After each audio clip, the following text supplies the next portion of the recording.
Hello po mga kasewers! Share ko lang po sa inyo kung paano po tayo gumawa ng mga dart sa ating mga blouse na hindi po siya magkakaroon ng dimple.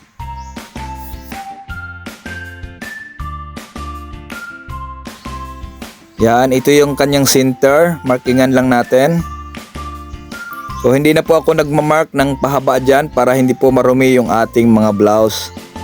So pagdating dito sa pinakataas ay huwag nyo pong idodobulak. Paratingin nyo ang karayom hanggang doon sa kanyang dulo. Pinakadulong dulo, gilid na gilid po. Ganyan. So huwag nyong ilalak. Dahil itatali po natin to. Ganyan lang.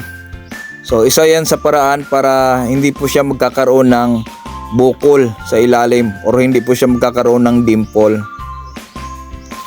Ganyan. So yung kabila naman gawin natin.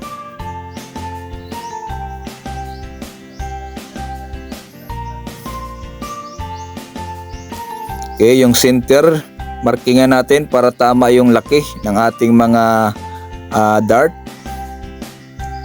Okay.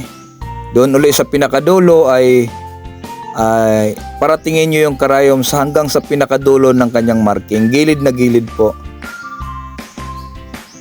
Yan. Then itali lang din po natin yan.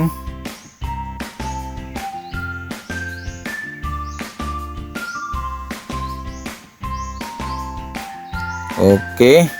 So tingnan nyo maigi.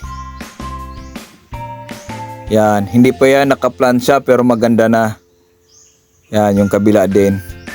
So mas maganda plansyahin natin para mas makita nyo.